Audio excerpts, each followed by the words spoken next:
His daughter was brutally murdered about 10 days ago on bail so that he can attend his daughter's funeral. I'm going to set a bond. If you don't take advantage of this opportunity, you're going to be back in jail. So this is make it or break it, going to prison type thing, even though it's just a bond. Good morning. Are you Joseph Roberts? Yes, ma'am. Good morning. Good morning. This is 20-34226. Mr. Roberts, looks like you were on probation for the felony offense of driving while intoxicated, and that you were placed on probation November 30th of 2020. That was a 7-year term in prison that was probated for 7 years. Some of the allegations, it looks like there is an additional driving while intoxicated charge from April 26th of 2026. Curfew issue, operating a vehicle without an ignition interlock device, and then some minor fees. Mr. Nix has filed a motion asking that I set bond in your cases. Currently, there is no bond. He's also handed me, it looks like there was a 30-day treatment at Level Up Treatment, Texas, that you went to April 26th through May 29th of this year. Mr. Roberts, best you can, raise your right hand, please, sir. Do you swear or affirm the testimony you're going to give in this hearing will be the truth, the whole truth, and nothing but the truth? Yes, ma'am. All right, thank you. Mr. Nix? Your Honor, we'd ask that the court set a reasonable bond. My client's willing to forfeit his right to drive. He would wear a scram device, comply with any curfew set by the court. As the court can see, he did not have any issues on the probation for several years until he picked up this new offense. It was not his vehicle. There were several other occupants in the vehicle, which would explain why he wasn't complying with the interlock device. He obviously knows that he made a pretty terrible mistake. And if the court will acknowledge, just 3 days after his arrest, he voluntarily did a month of inpatient rehabilitation. Also, I'd like the court to take knowledge of, and although I didn't put it in my motion, I think we've made the court aware with the district attorney. His daughter was brutally murdered about 10 days ago now, somewhere around there. 2 weeks. About 2 weeks ago. His daughter's funeral is this Saturday. She was the victim of one of our homicides here in Beaumont out of a domestic violence situation with what appears to be a boyfriend or ex-boyfriend. He'd like to, be obviously on bail so that he can attend his daughter's funeral. He would adhere to any recommendations, anything that the court requires of him of his bond. He's also just been accepted into an IOP program where he will be doing counseling therapy for alcohol substance abuse. As part of that program, they do random alcohol and drug tests.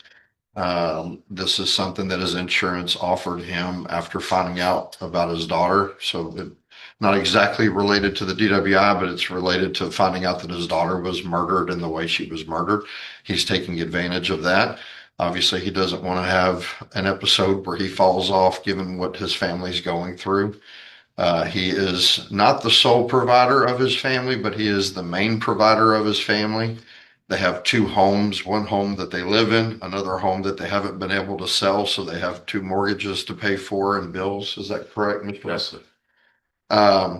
And right now I'd ask if Mr. Roberts can give more details to the IOP than I might be able to. Can you explain to the judge? What's the name of it, or where is it? What's it through? It's Trust Health. Trust. Trust. TROST. Trust. Yes, ma'am. We do 3-hour sessions, 3 days a week. Is it on? That's a group. Is it I online? do it virtual. I do virtual. Yes, ma'am. They do the random drug screening once a week, and we get a therapy session with a counselor also throughout the week. How do you do your random drug screen? They send an Uber and bring me to Quest on 9th Avenue. Have you already done one of those? I have one set up for tomorrow. Okay. Yeah. Where do you work? There you go. With Bechtel, Environmental Safety and Health Representative with Bechtel. for the LNG. So how would you get to and from work and things like that if you're not going to drive? Yeah, my nephew also works out there, same shift, so I can ride with him. Just for the record, I am reviewing the court's file, and part of that does include the probable cause affidavit for the new driving while intoxicated. I was looking to see, but I don't know that it's. It's not yet been received, Your Honor. Testing has not yet been completed. I was trying to also see, do you have a copy of that previous pre-sentence report? I had it on my computer earlier, Your Honor. I can pull it back up. Ours didn't, because it's an older case, it's not in here. Okay, please, ma'am.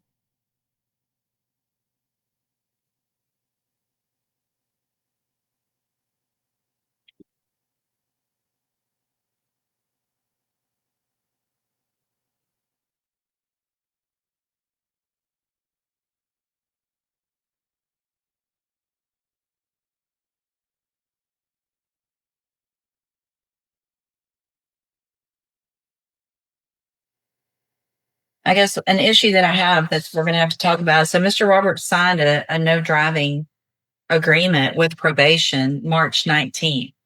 And then the allegations are that a month and a week after when this happened, he was driving. So he'd already told someone and signed an actual document saying he wasn't going to drive. So obviously the argument of I'm not going to drive gives me some concern because you already have been there, done that.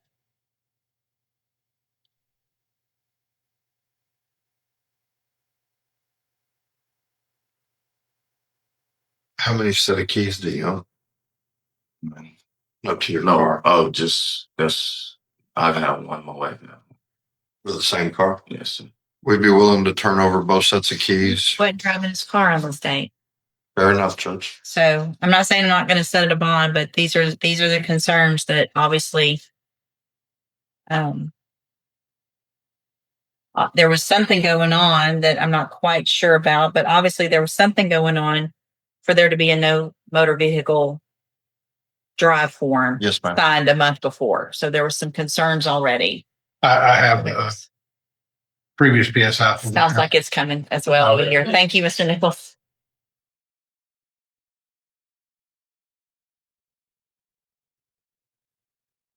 Take it.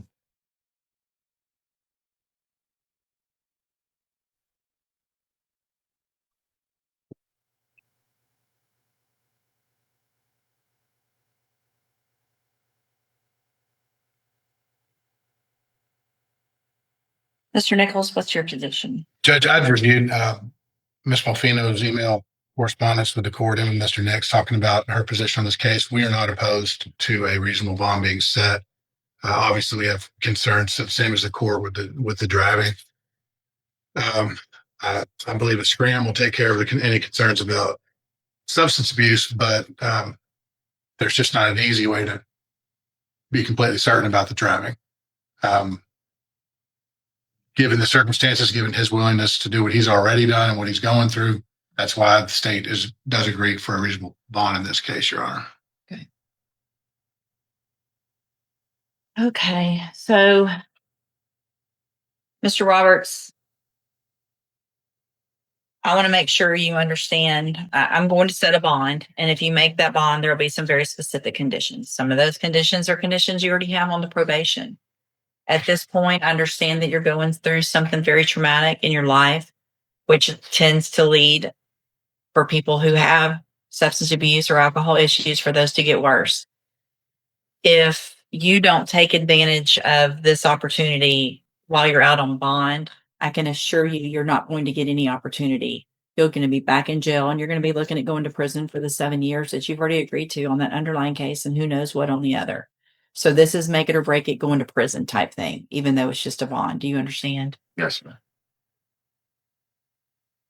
So what I'm going to do is grant the motion to set a bond in cause number 20-34226. I'm going to set the bond at $25,000.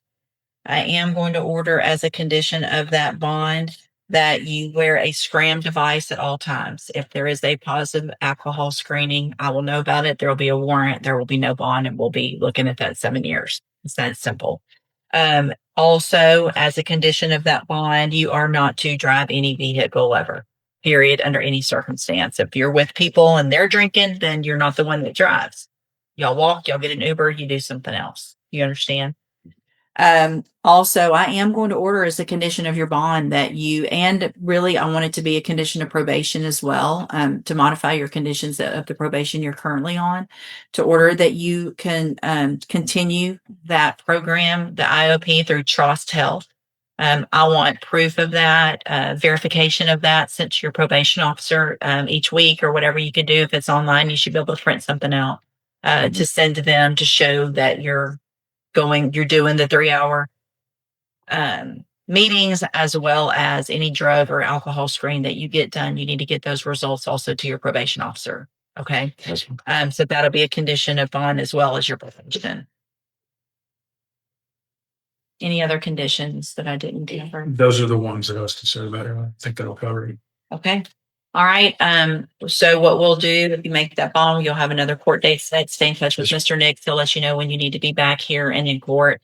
And again, whatever you need to take care of to keep yourself doing the right thing, going through what you're going through, you need to make sure and get that done, because being in prison won't help the rest of your family. Okay. All right. Good morning. Are you Anthony Whitmire? Yes, ma'am. Good morning, Your Honor. And Mr. Rojas, will your client with the formal reading of the indictment? You will, Your Honor. Mr. Whitmire, in cause number 25 DCCR 0057, you're charged with a second-degree felony offense of possession of a controlled substance from October 12th of 2024. And how do you plead to that charge? Sure. Are you pleading guilty freely and voluntarily? And are you pleading guilty because you did what they've charged you with? I have here on the tablet some documents that have your signature on them that the state's marked as exhibit number 1. Before you sign these, did you go over them with Mr. Rojas? And do you fully understand them? And do you understand, if I follow the agreement that you've made with the district attorney, that you'll be waiving or giving up any right to appeal? Sure. Do you also understand, if you're not a U.S. citizen, that a plea of guilty or no contest may result in your deportation, exclusion from admission to the country, or denial of naturalization under federal law? State tenders number 1. No objection. It's admitted. Is there any evidence that Mr. Whitmire is not competent? No, Your Honor. All right, sir, I'm going to find that you entered your plea of guilty freely and voluntarily, find that you're mentally competent and you understand the nature and the consequences of your plea, find sufficient evidence to find you guilty, and at this time find you guilty of possession of a controlled substance, sentence you in accordance with your agreement to a term of 3 years in the institutional division of the Texas Department of Corrections. You will receive credit on that for any time that you've been in custody that the law gives you the right to receive. I'm going to sign a dismissal as part of this plea agreement, and clause number 25 DCCR 0056. I've handed you the trial court certification that shows this was an agreement that I followed, so you waived your right to appeal. I also handed you a written admonishment regarding your ineligibility to possess a firearm or ammunition. Just thinking about yesterday, and this is a possession case, so I'm not sure how it applies. But because of the judgment entered against you, you could be ineligible to possess a firearm or ammunition. Possession of a firearm or ammunition could lead to charges against you. If you have any questions about the laws that make you ineligible to possess a firearm or ammunition, or about how long that lasts, you can talk with Mr. Rojas and read that document carefully. All right, you can go back with the bailiff. Thank you. Good morning. Are you Brendan Ernest? And Mr. Rojas, will your client waive the formal reading of the indictment in each case? You will, Your Honor.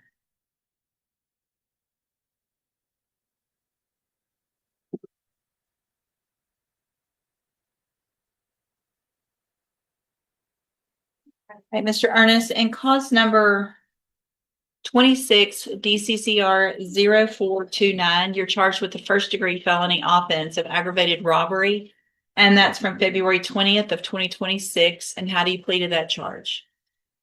Are you pleading guilty freely and voluntarily? And are you pleading guilty because you actually did what they charged you with?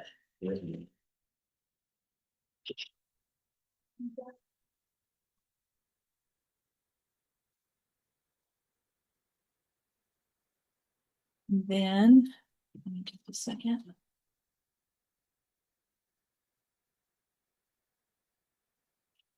And cause number 26, DCCR 0430.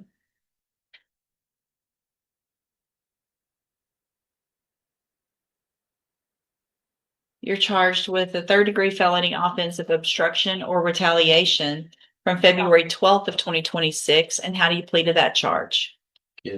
Again, are you pleading guilty freely and voluntarily? And because you did what they've charged you with?